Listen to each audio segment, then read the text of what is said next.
تمام تعریفیں اللہ وحدہ لا شریک کے لیے ہیں۔ لا تعداد درود و سلام ہوں سرکار دو عالم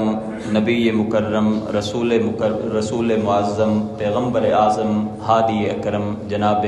محمد الرسول اللہ صلی اللہ علیہ وآلہ وسلم کی ذات بابرکات پہ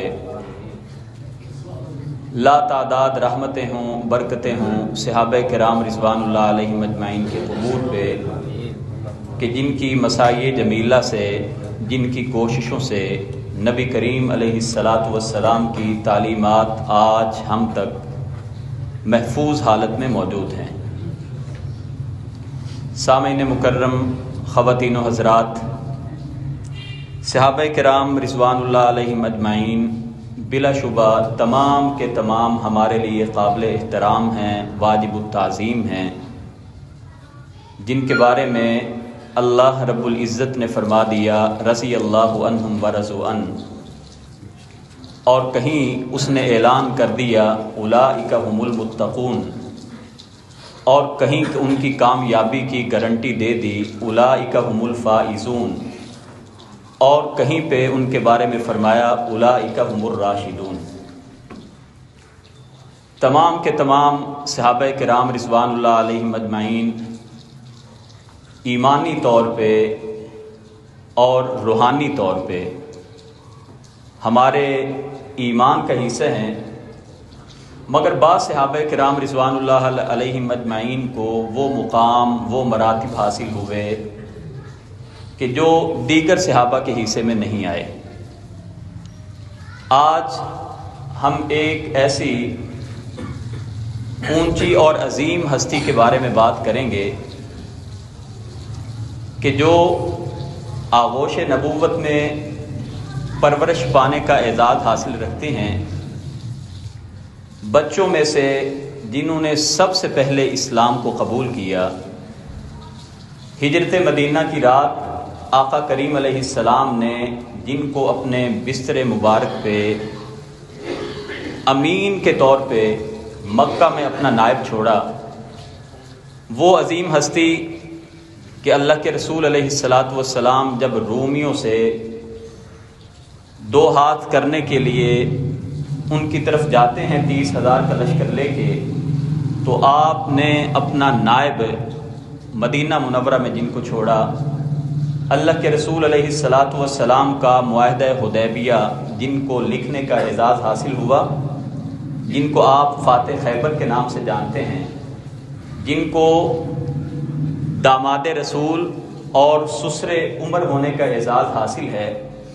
وہ عظیم ہستی کہ نبی کریم علیہ السلام نے جن 10 صحابہ کرام کو دنیا میں جنتی ہونے کی بشارت دی تھی، ان میں سے ایک ہیں، جن کی والدہ محترمہ کے بارے میں آپ نے فرمایا تھا کہ یہ جنتی ہیں اور جنتی خواتین کی سردار ہیں۔ وہ عظیم ہستی کہ اللہ کے رسول علیہ السلام کی جگر گوشہ جناب فاطمہ رضی اللہ عنہا کے جو شوہر ہیں، جوانان جنت جناب حسن و حسین رضی اللہ عنہما کے وہ والد گرامی ہیں، اور آپ سمجھ گئے ہیں کہ میری مراد جناب علی المرتضیٰ شیر خدا رضی اللہ تعالیٰ ہیں۔ آپ 13 رجب کو پیدا ہوتے ہیں، نبی کریم علیہ السلام کی نبوت و رسالت سے 10 سال قبل۔ سیدنا علی المرتضیٰ رضی اللہ تعالیٰ عنہ کے اس قدر اعزازات ہیں، فضائل ہیں، اس قدر آپ کے مناقب ہیں کہ سال بھر نہیں، میں یہ کہا کرتا ہوں کہ اگر کوئی بھی خطیب، کوئی بھی واعظ، کوئی بھی مبلغ، کوئی بھی ذاکر پورا سال جناب علی المرتضیٰ کے کارنامے بیان کرتا رہے، آپ کے فضائل بیان کرتا رہے، آپ کے جو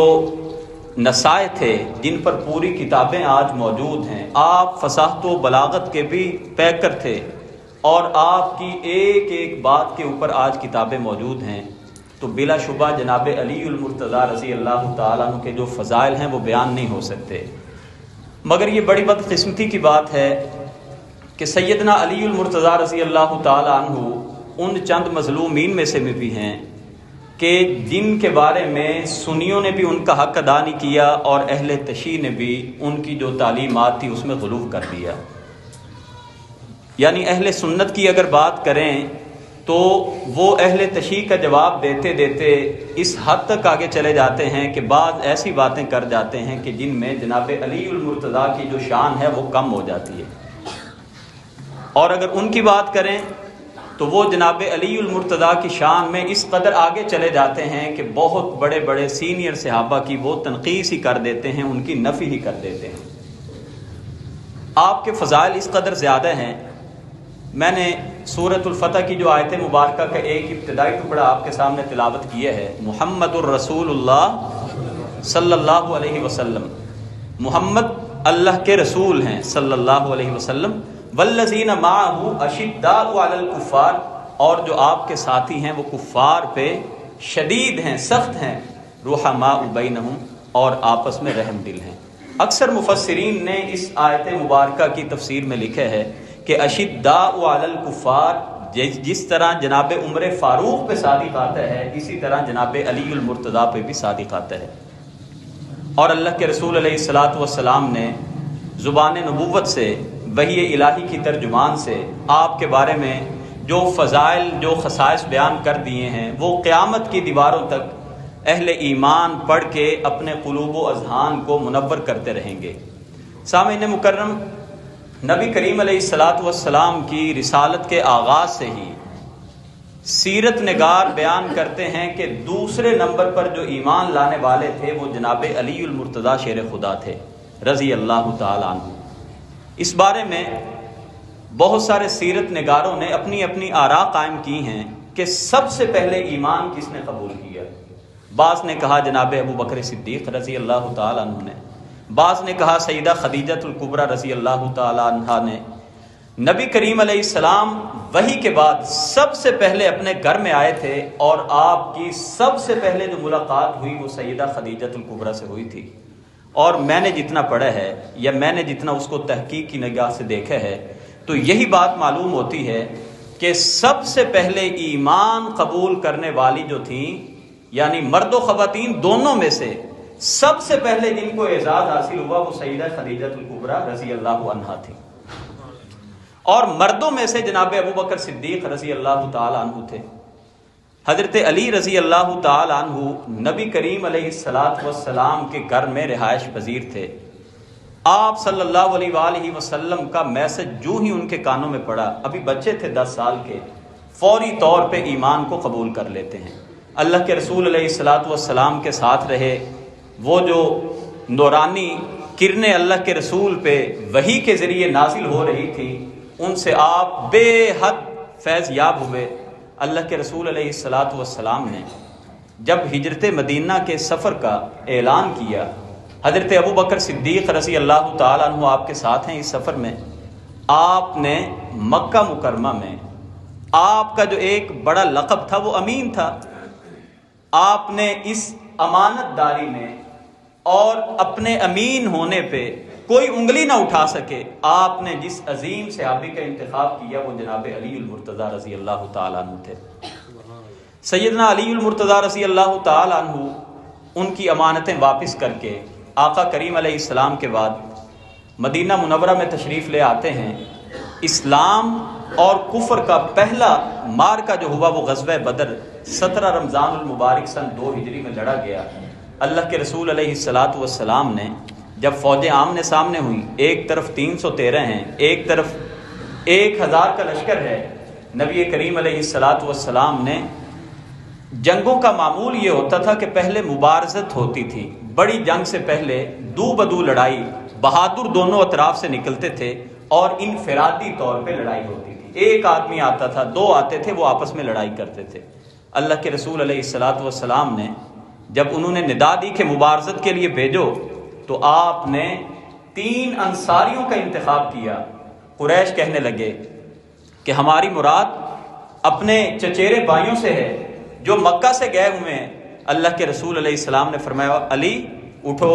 حضرت حمزہ سے فرمایا کہ آپ بھی چلیں، اور ابو عبیدہ سے فرمایا کہ آپ بھی نکلیں۔ یہ ان تینوں نے عتبہ سے، ولید سے اور شیبہ سے مقابلہ کیا، اور جناب علی المرتضیٰ رضی اللہ تعالی عنہ نے پہلے ولید کو قتل کیا اور پھر شیبہ کو قتل کیا۔ گویا کہ مبارزت میں 3 میں سے 2 کو قتل کرنے والے جناب علی المرتضیٰ رضی اللہ تعالیٰ عنہ اکیلے تھے۔ غزوہ احد کی اگر ہم بات کریں، اللہ کے رسول علیہ الصلاۃ والسلام نے جو علم تھا، بڑا علم، وہ آپ نے مصعب ابن عمیر رضی اللہ عنہ کو دیا۔ مصعب ابن عمیر جب شہید ہو گئے تو جناب نبی کریم علیہ الصلاۃ والسلام نے احد کا جو جھنڈا تھا، جو علم تھا، وہ جناب علی المرتضیٰ رضی اللہ تعالیٰ عنہ کو دیا، اور کفار کا جو علم بردار تھا وہ جناب علی کے ہاتھوں سے قتل ہو جاتا ہے۔ آگے اگر ہم غزوہ خندق کی بات کریں تو خندق کھود دی گئی، جس کی لمبائی 3 میل لمبی تھی اور 15 فٹ چوڑی اور 15 فٹ گہری بتائی جاتی ہے۔ کسی کافر کو ہمت نہیں ہوئی کہ اس کو عبور کرے، مگر عرب کا انتہائی ماہر جنگجو عمر بن عبد ود جس کا نام تھا، جس کو اپنی مہارت پہ اور جنگجو ہونے پہ بڑا ناز تھا، اس نے اس کو کراس کرنے کی کوشش کی۔ جناب علی المرتضیٰ رضی اللہ تعالی عنہ نے پکڑ کے اس کو قتل کر دیا۔ حدیبیہ کی بات کر لی جائے، اللہ کے رسول علیہ الصلاۃ والسلام عمرہ کی غرض سے جاتے ہیں، مکہ سے کچھ پیچھے حدیبیہ کے مقام پہ مسلمانوں کو روک لیا جاتا ہے۔ آپ صلی اللہ علیہ وآلہ وسلم جناب عثمان غنی کو مکہ مکرمہ کے کفار سے مذاکرات کرنے کے لیے سفیر بنا کے بھیجتے ہیں۔ افواہ پھیلتی ہے کہ آپ کو شہید کر دیا گیا ہے۔ بعد میں اللہ کے رسول علیہ السلام نے 1400 صحابہ سے حدیبیہ کے مقام پہ بیعت لی، جسے بیعت رضوان کہا جاتا ہے۔ جب اہل مکہ کو خبر ہوئی کہ مسلمان عمرہ کیے بغیر یہاں سے واپس نہیں جائیں گے، تو کفار مکہ اور مسلمان مدینہ کے بیچ میں ایک صلح کا معاہدہ ہوا، جسے صلح حدیبیہ کہا جاتا ہے۔ اللہ کے رسول علیہ السلام نے اس معاہدے کو تحریر کرنے کے لیے جناب علی المرتضیٰ رضی اللہ تعالیٰ عنہ کا انتخاب کیا، اور جب علی المرتضیٰ نے پہلی لائن لکھی کہ من محمد الرسول اللہ، کہ یہ معاہدہ محمد الرسول اللہ اور کفار مکہ کے درمیان ہے، تو اہل مکہ کی طرف سے سفیر بن کے آنے والے جو بعد میں مسلمان ہو گئے، سہیل بن عمر، وہ کہنے لگے کہ اگر آپ کو اللہ کا رسول مانتے ہوتے تو جھگڑا کس بات کا تھا، یہ اللہ کا رسول جو آپ نے لکھا ہے اس کو مٹائیے۔ سیدنا علی المرتضیٰ رضی اللہ تعالی عنہ جب اللہ کے رسول نے کہا علی اس کو مٹا دو، محمد بن عبداللہ لکھ دو، تو جناب علی رضی اللہ عنہ فرمانے لگے اے اللہ کے رسول، میں اپنے ہاتھوں سے رسول اللہ کا لفظ نہیں مٹا سکتا۔ اللہ کے رسول نے اپنے ہاتھوں سے، وہ سیاہی ابھی تازہ تھی، آپ نے اپنے ہاتھوں سے اس کو مٹا دیا اور فرمایا کہ محمد بن عبداللہ لکھو۔ آگے اگر ہم غزوہ تبوک کی بات کریں، اللہ کے رسول علیہ السلام جب رومیوں کے ساتھ 30,000 کا لشکر لے کے ان سے نبرد آزما ہونے کے لیے نکلتے ہیں، آپ نے جناب علی المرتضیٰ رضی اللہ تعالیٰ عنہ کو اپنا نائب مقرر کیا۔ ابھی تھوڑے ہی دور اللہ کے رسول 30,000 کے لشکر کے ساتھ گئے تھے، جناب علی المرتضیٰ کو کچھ منافقین کہنے لگے کہ آپ کیا جوان مرد اور بہادر ہیں کہ آپ کو آپ کے پیغمبر نے بچوں کے ساتھ اور عورتوں کے ساتھ چھوڑ دیے، آپ بھی پیچھے چل پڑے اور اللہ کے رسول کو راستے میں ملے اور کہنے لگے اللہ کے رسول میں بھی چاہتا ہوں کہ اسلام کا جو دشمن نمبر 1 ہے روم، میں بھی ان کے خلاف جو جنگ ہو میں بھی اس میں شامل ہوں۔ اللہ کے رسول نے فرمایا کہ اے علی، کیا تو اس بات کو پسند نہیں کرتا کہ لوگ تجھ سے محبت کریں اور میں تجھ سے محبت کروں؟ اور پھر آپ نے فرمایا کہ اے علی، تیری حیثیت میرے ساتھ ایسے ہی ہے جس طرح حضرت موسیٰ کا رشتہ ہارون علیہ السلام کے ساتھ تھا، فرق صرف یہ ہے کہ میرے بعد کوئی نبی نہیں ہوگا۔ آپ نے دوبارہ ان کو واپس بھیج دیا اور وہ دوبارہ نائب کے طور پہ اللہ کے رسول علیہ السلام کی نیابت کے طور پہ مدینہ منورہ میں واپس آ جاتے ہیں۔ غزوہ خیبر کی بات کر لی جائے، یہودیوں سے مارکا ہوا، بڑے بڑے قلعے انہوں نے بنائے ہوئے تھے، اللہ کے رسول علیہ السلام نے بڑے بڑے صحابہ کو پہلے علم دیا، حملے ہوئے مگر مسلمانوں کو کامیابی نہ ملی۔ اللہ کے رسول علیہ السلام نے رات کو فرمایا کہ کل میں ایسے صحابی کے ہاتھ میں علم دوں گا جس سے اللہ اور اس کے رسول محبت کرنے والے ہوں گے۔ تمام صحابہ کی خواہش تھی، سیدنا عمر فاروق کہا کرتے تھے میری بڑی خواہش تھی کہ کاش جو قرہ ہے وہ میرے نام کا نکلے، مگر اللہ کے رسول نے بلایا علی ابن طالب کو اور آپ نے فرمایا کہ علی یہ علم پکڑو اور آپ اس لشکر کو لیڈ کرو۔ جناب علی کہنے لگے اللہ کے رسول میری آنکھوں میں درد ہے۔ آپ نے اپنا لعاب دہن ان کی آنکھوں میں لگایا، وہ ٹھیک ہو گئے۔ پھر آپ نے حملہ کیا اور اللہ نے مسلمانوں کو فتح عطا کی، اسی لیے آپ کو فاتح خیبر بھی کہا جاتا ہے۔ مکہ فتح ہونے کی بات کر لی جائے، مکہ مکرمہ میں بیت اللہ کے اوپر جو سب سے بڑا بت پڑا ہوا تھا ہبل، جس کو انہوں نے تانبے کا بنایا ہوا تھا، اور اس ایک بت کو گرا دینا ایسے ہی تھا کہ ان کے سارے بتوں کو پاش پاش کر دیا گیا ہے۔ اللہ کے رسول علیہ السلام نے پھر سیدنا علی کو حکم دیا کہ علی آپ چڑھیں اور اس بت کو پاش پاش کر دیں۔ سامعین مکرم، نبی کریم علیہ السلام کی زندگی کے بالکل آخری ایام میں جب یمن کے لوگوں نے ایمان قبول کیا، آپ نے جناب علی المرتضیٰ کو بھیجا کہ علی آپ وہاں پہ جائیں اور ان لوگوں کو جا کے اسلام کی دعوت بھی دیں اور قاضی اور جج کے طور پہ بھی اپنے منصب کو ادا کریں۔ حضرت علی رضی اللہ تعالیٰ عنہ کہنے لگے، اللہ کے رسول، مجھے تو عدالتی معاملات کی خبر نہیں ہے، میں کس طرح سے ان کے معاملات میں فیصلہ کروں گا؟ تو آپ نے ان کے لیے دعا کی اور آپ نے ان کے سینے پہ اپنا دست مبارک رکھا۔ آپ نے فرمایا علی جاؤ اور اللہ کی مدد تمہارے شامل حال ہوگی۔ پھر سیدنا علی رضی اللہ تعالیٰ عنہ کے جو فیصلے تھے وہ اس قدر مثالی ہوئے کہ جن پر آج سیدنا علی کے تاریخی فیصلے اس ٹائٹل کے تحت کتابیں موجود ہیں۔ ایک بڑا واقعہ ملتا ہے کہ دو آدمی، ایک آدمی کے پاس 5 روٹیاں تھیں اور دوسرے کے پاس 3 روٹیاں تھیں، دونوں مل کے کھانے لگے کہ ایک تیسرا آدمی بھی اس میں آ گیا اور یہ 3 لوگوں نے مل کے کھانا کھایا۔ وہ جو تیسرا آدمی آیا تھا اس نے 8 درہم دیے اور کہا کہ یہ جو میں نے تمہارا کھانا کھایا ہے اس کی اجرت ہے۔ اب جس کی 3 روٹیاں تھیں اس نے کہا کہ مجھے اس میں سے آدھا دیا جائے، یعنی 4 درہم مجھے دیے جائیں اور 4 درہم تم رکھو، اور دوسرے اس کے بھائی کا کہنا تھا کہ 5 روٹیاں میری تھیں، 5 درہم مجھے دو اور 3 درہم تم رکھو۔ یہ فیصلہ اسی اختلاف کے باعث جناب علی المرتضیٰ کے پاس آیا تو آپ نے اس آدمی سے کہا کہ جس طرح تمہارے بھائی نے کہا ہے کہ 3 درہم تم لے لو، تمہاری 3 روٹیاں تھیں، یہ فیصلہ اس نے ٹھیک کیا ہے۔ اس نے کہا مجھے آپ سے عدل و انصاف کی توقع تھی۔ تو حضرت علی فرمانے لگے کہ اگر عدل و انصاف کرانا چاہتے ہو تو پھر تمہارا 1 درہم بنتا ہے،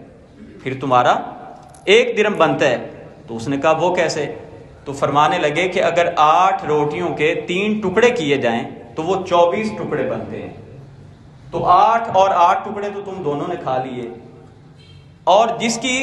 زیادہ روٹیاں تھیں تو اس کا مطلب یہ ہوا کہ 8 ٹکڑے تمہارے مہمان نے کھائے ہیں تو 7 ٹکڑوں کی قیمت تمہارے بھائی کو جائے گی اور 1 ٹکڑے کے بدلے میں 1 درہم تمہیں ملے گا، اور وہ آدمی 1 درہم لے کے واپس چلا جاتا ہے۔ حضرت عمر فاروق کے دور میں بھی ایک اسی طرح کا فیصلہ ہوا کہ ایک عورت آئی کہ 6 ماہ کے بعد جس کو بچہ اس نے جنم دیا، تو حضرت عمر فاروق رضی اللہ تعالی عنہ نے اس عورت کو رجم کرنے کی، اس کو سنسار کرنے کی سزا دی کہ یہ بدکاری سے اس نے بچے کو جنم دیا ہے، نکاح کو، شادی کو ابھی 6 مہینے ہوئے ہیں، اس کو سزا دی جائے۔ سیدنا علی المرتضیٰ رضی اللہ تعالیٰ عنہ تشریف لاتے ہیں اور آ کے حضرت عمر فاروق سے کہتے ہیں کہ اللہ تعالیٰ نے قرآن کریم میں بچے کی ولادت اور دودھ پلانے کی جو عمر ہے وہ 30 شہرا 30 مہینے قرار دی ہے، 30 مہینے۔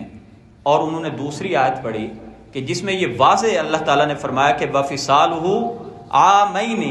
مائیں اپنے بچوں کو 2 سال تک دودھ پلائیں۔ تو سیدنا علی المرتضیٰ شیر خدا رضی اللہ عنہ کہنے لگے کہ اے امیر المؤمنین، 2 سال کی اگر مدت دودھ پلانے کی ہو تو پھر حمل کی عدت باقی 6 مہینے ہی بنتی ہے، کیونکہ قرآن کریم میں اللہ نے فرمایا ہے کہ دودھ پلانے کی مدت اور حمل کی مدت یہ دونوں ملا کے 30 مہینے بنتی ہیں۔ تو حضرت عمر فاروق رضی اللہ تعالیٰ عنہ فرمانے لگے لولا علی لہلک عمر، اگر آج علی نہ ہوتے تو عمر ہلاک ہو جاتے۔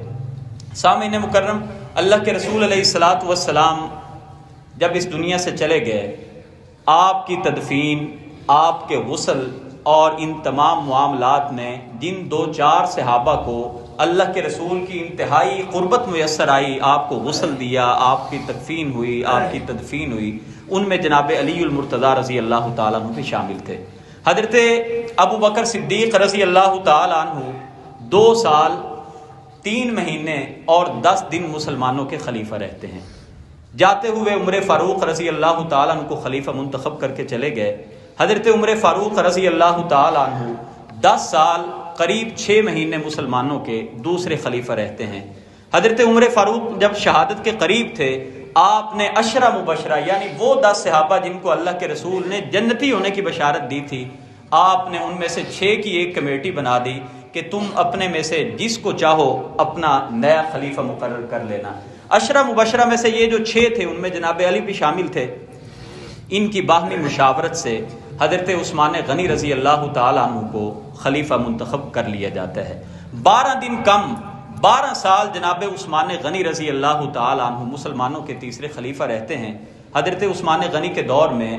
ایک بڑا فتنہ اٹھا جسے بلوائیوں کا فتنہ کہا جاتا ہے۔ کئی دن تک مدینہ منورہ جو تھا وہ ان بلوائیوں کے نرغے میں رہا، اور بالآخر 18 ذی الحجہ کو 35 ہجری میں جناب عثمان غنی کو شہید کر دیا جاتا ہے۔ حضرت عثمان غنی کی شہادت کے بعد یعنی 35 ہجری میں جب وہ شہید ہوئے، فتنہ اس قدر زیادہ تھا کہ بعض روایتوں میں لکھا ہے کہ حضرت عثمان غنی رضی اللہ تعالی عنہ کا جنازہ کئی دن تک نہیں پڑھا گیا، یعنی آپ کی میت ویسی ہی پڑی رہی، اور بعض نے یہاں تک لکھا کہ رات کی تاریکی میں ان کو دفنایا گیا۔ اس سے اندازہ ہوتا ہے کہ وہ فتنہ کس قدر شدید تھا۔ حضرت علی رضی اللہ عنہ کے پاس جب لوگ آئے کہ آپ ہمارے خلیفہ بن جائیں، تو انہوں نے کہا کہ امت میں اس قدر اختلاف ہونے کے بعد آپ مجھے خلیفہ بننے کا کہہ رہے ہیں۔ لوگوں کے اصرار پہ حضرت علی المرتضیٰ رضی اللہ تعالیٰ عنہ خلیفہ بن جاتے ہیں۔ آپ نے پہلا کام یہ کیا کہ مدینہ منورہ سے جو دار الخلافہ تھا، کیپٹل سٹی، اس کو آپ نے ٹرانسفر کر دیا کوفہ کی طرف۔ وجہ اس کی یہ بیان کی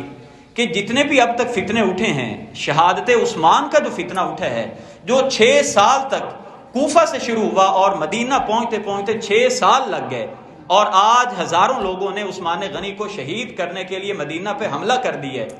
تو فرمایا کہ میں ان فتنوں کو کچلنے کے لیے اپنا جو دار الخلافہ ہے وہ کوفہ منتقل کرتا ہوں۔ سامعین مکرم، جناب عثمان غنی کی شہادت کے بعد حضرت علی رضی اللہ تعالیٰ عنہ کوفہ چلے جاتے ہیں، اور صحابہ کی ایک بڑی تعداد ایسی تھی جن کا یہ کہنا تھا کہ جن لوگوں نے عثمان غنی کو شہید کیا ہے وہ لوگ بھی حضرت علی کی بیعت کرنے والوں میں شامل ہیں۔ یہی وجہ حضرت عائشہ صدیقہ ان دنوں میں حج پہ تھی، اور عشرہ مبشرہ میں سے 2 بڑے صحابی حضرت طلحہ اور زبیر مدینہ سے جا کے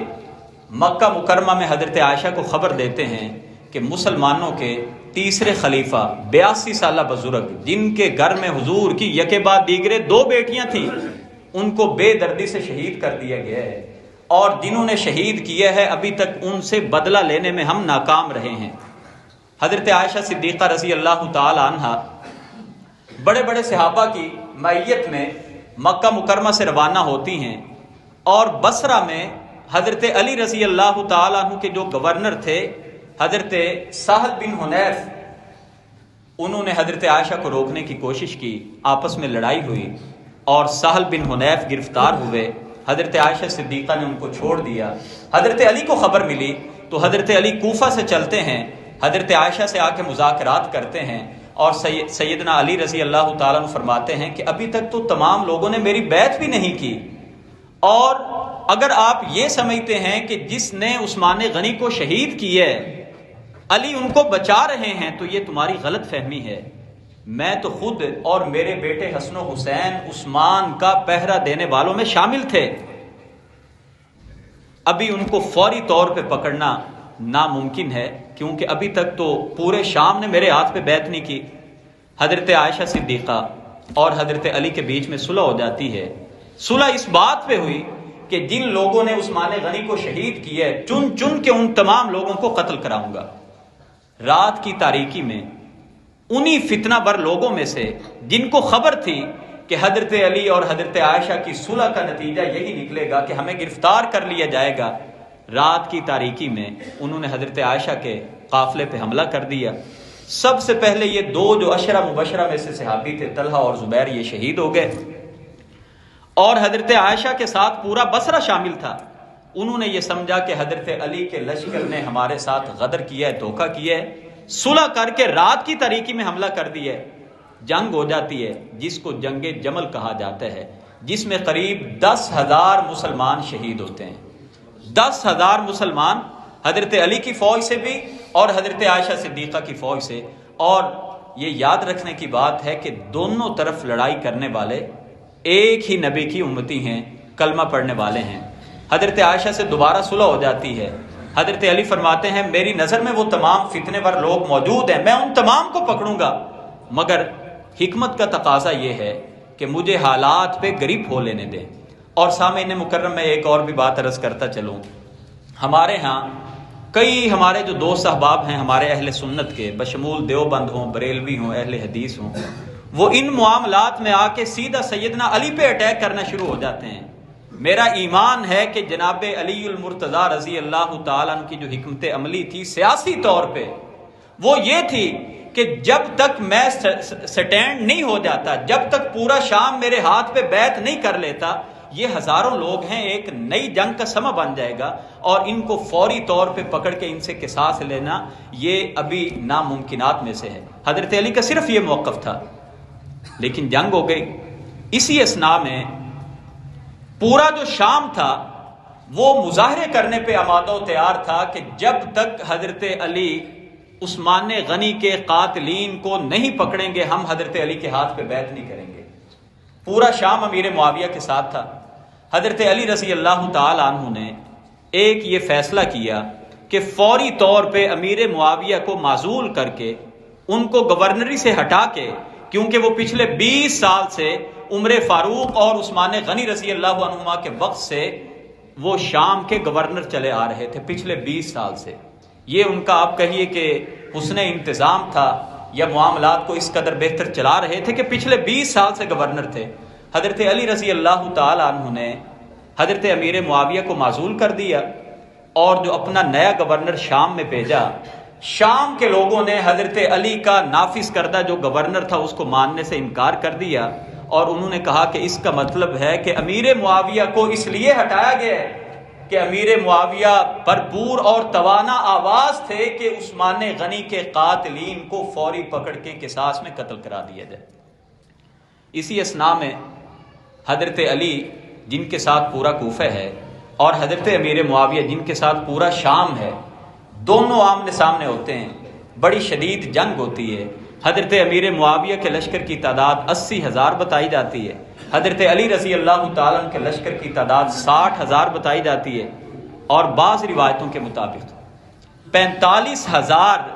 شام سے آنے والے مسلمان قتل ہوتے ہیں اور 25,000 کوفہ سے آنے والے حضرت علی کے ساتھ ہی قتل ہو جاتے ہیں۔ یعنی 70,000 لوگ اس جنگ میں وہ شہید ہو جاتے ہیں، اور اس جنگ کو جنگ صفین کہا جاتا ہے۔ اسی موقع پہ حضرت علی اور حضرت امیر معاویہ کا یہ جو اختلاف تھا، امت میں ہمیں 2 گروہ بنتے نظر آتے ہیں۔ یعنی ایک طرف تو حضرت علی رضی اللہ تعالیٰ عنہ کے حق میں اور دوسری طرف امیر معاویہ کے حق میں۔ یہ جنگ بھی بالآخر صلح پہ ختم ہوتی ہے، اس بات پہ کہ جنہوں نے عثمان غنی پہ حملہ کیا تھا ہم ان کو پکڑیں گے۔ جب صلح ہوئی تو وہ 12,000 تعداد حضرت علی کے لشکر سے نکل جاتی ہے، اس بات پہ کہ ان کو ڈر تھا کہ کہیں پہ علی ہمیں پکڑ کے فوری طور پہ قتل نہ کرا دیں۔ حضرت علی نے ان کے خلاف ایک جنگ لڑی جن کو خارجی کہا جاتا ہے، یعنی حضرت علی کے لشکر سے نکل جانے والے، اور ان میں ہزاروں وہ تعداد میں لوگ تھے جو حضرت عثمان غنی کے قتل میں کسی نہ کسی طرح ملوث تھے۔ حضرت علی رضی اللہ عنہ نے ان کے خلاف ایک جنگ لڑی جسے جنگ نہروان کہا جاتا ہے۔ انہی خارجیوں میں سے ایک آدمی اٹھتا ہے، وہ حضرت علی رضی اللہ تعالیٰ عنہ کو 40 ہجری 20 رمضان المبارک کو 17 رمضان بتایا جاتا ہے کہ حملہ ہوا، اور 20 کو آپ شہید ہو جاتے ہیں۔ حضرت علی رضی اللہ تعالیٰ عنہ کے اگر دور کی بات کریں تو میں کہا کرتا ہوں کہ بیچاروں کا دور انتہائی مظلومیت میں گزرا ہے۔ اسلام جو بڑی تیزی کے ساتھ پھیل رہا تھا، بڑی بدقسمتی کے ساتھ وہ آگے نہ پھیل سکا، مگر مسلمانوں کے آپس کے اختلافات میں قریب 1,00,000 مسلمان قتل ہو جاتے ہیں۔ یہی وجہ ہے حضرت علی کی شہادت کے بعد پورا کوفہ حضرت حسن کے ہاتھ پہ بیعت کر لیتا ہے، اور شام میں ابھی تک بدستور امیر معاویہ خلیفہ ہیں یا گورنر ہیں۔ حضرت حسن 6 مہینے کے بعد حضرت امیر معاویہ کے حق میں دستبردار ہو جاتے ہیں، اور پورے عالم اسلام کے تنہا اکیلے خلیفہ، اکیلے حکمران امیر معاویہ بن جاتے ہیں، جو پھر 20 سال تک مسلمانوں کے حکمران رہتے ہیں۔ سامعین مکرم، حضرت علی رضی اللہ تعالیٰ عنہ کے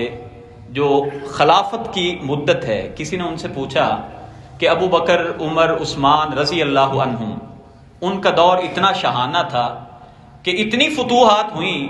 اور حضرت علی سے کہنے لگے کہ آپ کا دور ایسا فتنے والا تھا کہ آپس میں مسلمان لڑتے رہے. تو آپ نے فرمایا کہ ابو بکر و عمر اور عثمان کے وزیر مشیر ہم جیسے لوگ تھے،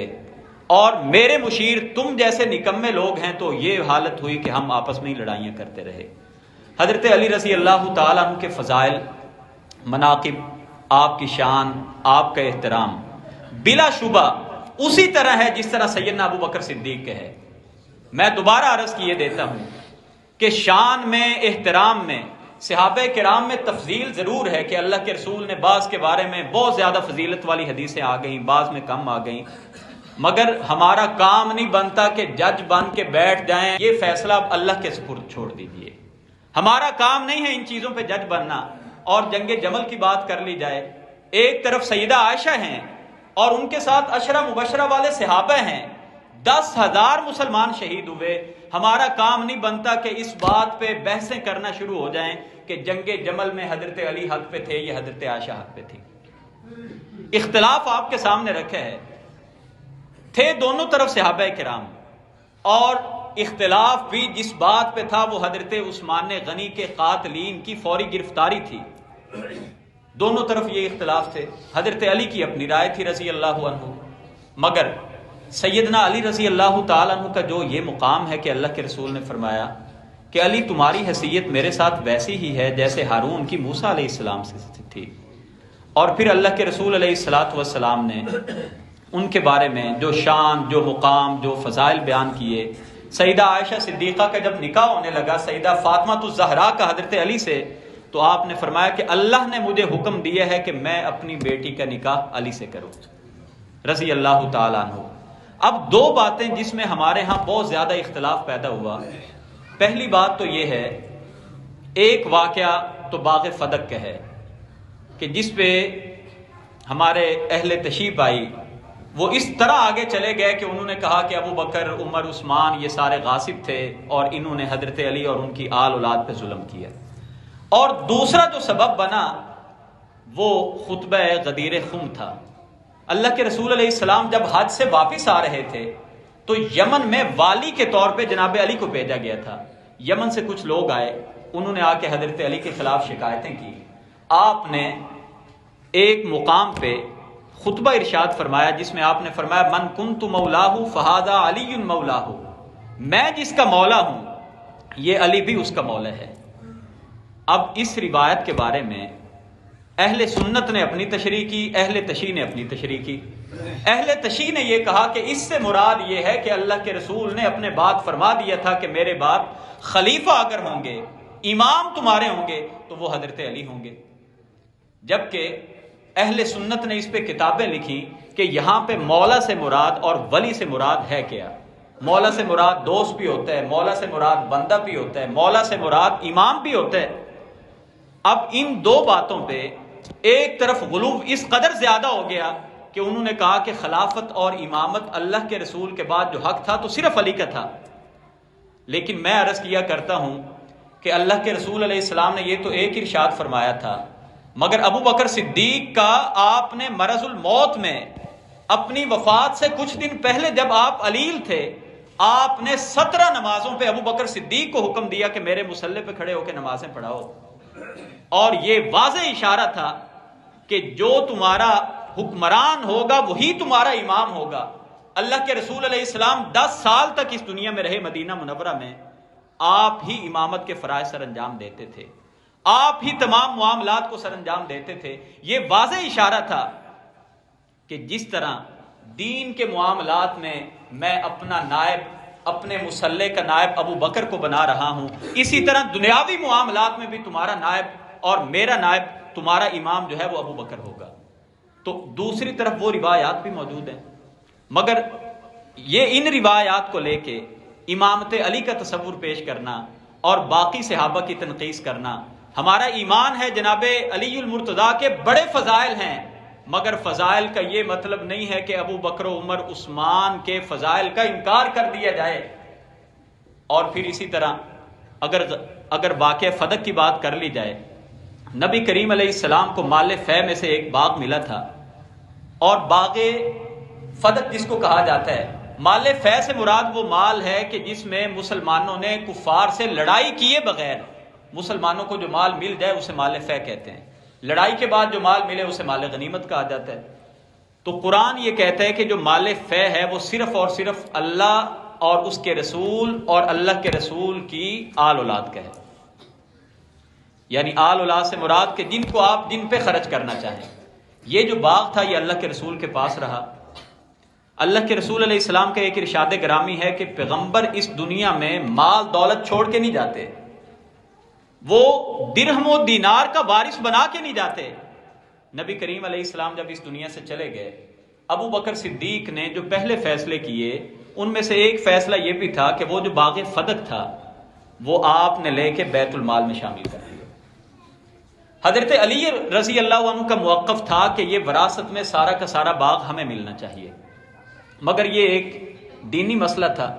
صحابہ کے پاس دلائل موجود تھے، ہزاروں صحابہ موجود تھے، کسی نے جناب ابو بکر صدیق کو چیلنج نہیں کیا کہ جناب آپ کا یہ فیصلہ غلط ہے، مان لیا جائے، چلیں مان لیا جائے کہ حضرت ابو بکر صدیق نے غصب کیا، مان لیا جائے ایک منٹ کے لیے۔ تو ہمارے دوستوں کا تو نظریہ ہے ناد علی علی اور یا علی مدد اور علی مشکل کشا، تو حضرت علی تو اتنے طاقتور تھے کہ وہ حضرت ابو بکر صدیق کے مشیر رہے 2 سال، تو انہوں نے کیا کسی مصلحت کے تحت ڈیمانڈ نہیں کی؟ حضرت عمر فاروق بنے 10.5 سال ایک بار بھی ڈیمانڈ نہیں کی حضرت علی نے کہ یہ باغ مجھے دے دے، چلے مان لیا جائے، نہیں کیا۔ جب حضرت علی رضی اللہ عنہ خلیفہ بنے، سوال تو یہ ہے کہ کیا انہوں نے باغ فدق واپس لیا تھا؟ نہیں لیا۔ اس کا مطلب ہے جناب علی المرتضیٰ شیر خدا یہ سمجھتے تھے کہ اس باغ فدق پہ ہمارا حق اور ہمارا حصہ نہیں ہے۔ تو سامعین مکرم، آخری بات یہ ہے کہ حضرت علی کے وہ فضائل ہمارے ممبر و محراب سے بھی بیان نہیں ہوتے، میں برملا طور پہ کہتا ہوں، جو ہونے چاہیے تھے۔ ایک وجہ اس کی یہ ہے کہ شہادت ان کی رمضان میں آتی ہے، رمضان میں ہمارے رمضان کے موضوعات چل رہے ہوتے ہیں، اور ان کی ولادت رجب میں آتی ہے، اور رجب میں واقعہ معراج ہے، حضرت امیر معاویہ ہے، دیگر۔ تو حضرت علی کے جو فضائل ممبر و محراب سے بیان ہونے چاہیے وہ بیان نہیں ہوتے، تو ہم نے بھی اہل تشیع کا مقابلہ کرنے کے لیے جو حضرت علی کے فضائل تھے وہ ہم بھی بیان نہیں کرتے۔ اور دوسری طرف انہوں نے کیا غلو کیا کہ ان کے بارے میں شیعہ فرقے کا ایک گروہ یہ کہتا ہے کہ اللہ کے بعد نبی کریم علیہ السلام کے علاوہ 1,24,000 پیغمبر آئے ہیں، صرف اللہ اور اللہ کے رسول کے بعد علی ان تمام سے افضل ہیں۔ اور اس پر استغفر اللہ اور اعوذ باللہ ہمیں پڑھنا چاہیے کہ تمام پیغمبروں کا انکار، ولایت علی کی بات کر لی جائے، امامت علی کی بات کر لی جائے، یہ تمام یہی نظریات ہیں۔ اللہ تعالیٰ سے دعا ہے کہ اللہ تعالیٰ ہمیں جناب علی المرتضیٰ رضی اللہ تعالیٰ عنہ کی جو شان مقام ہے وہ سمجھنے کی اور آپ کی سیرت پہ عمل پیرا ہونے کی توفیق عطا کرے۔ حضرت علی دنیا سے، آخری بات کر کے بات ختم کرتا ہوں، دنیا سے اس قدر بے رغبتی کیا کرتے تھے کہ ان کا ایک فرمان ہے کہ الدنیا جیفۃ وطالبھا کلاب۔ ساری باتیں تو ان کے فضائل کی مگر وہ سوچ نظریہ کیسا رکھتے تھے جو آج ہمیں بھی اپنانے کی ضرورت ہے۔ کہا کرتے تھے الدنیا جیفۃ، دنیا ساری کی ساری مردار ہے، وطالبھا کلاب، اور اس مردار کے چاہنے والے کتے ہیں۔ یہ ان کا بڑا مشہور مقولہ ہے۔ اسی طرح فرمایا کرتے تھے کہ دنیا تو مجھ سے مایوس ہو جا، جا مجھ سے دور ہو جا، کسی اور کو دھوکہ دے، میں نے تجھے 3 طلاقیں دے دی ہیں۔ اور پھر فرمایا کرتے تھے دنیا تیری عمر بڑی مختصر ہے، تیرا عیش بڑا بے حقیقت ہے، اور تیرا خطرہ انتہائی زہرناک ہے۔ افسوس ذات راہ کس قدر تھوڑا ہے، اور سفر کتنا طویل ہے، راستہ کتنا کٹن ہے اور وحشتناک ہے۔ ان کی آخری اسی بات کو بیان کرنے کے بعد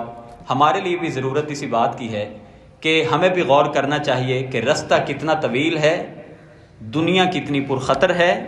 کتنی دھوکے باز ہے۔ اس دنیا کو اس کی اوقات میں سمجھنے کی اللہ ہمیں توفیق دے۔ اور جو ہماری اصل منزل قبر ہے اس کی تیاری کرنے کی بھی اللہ تعالی ہمیں توفیق عطا کرے۔ وآخر دعوانا ان الحمد للہ رب العالمین۔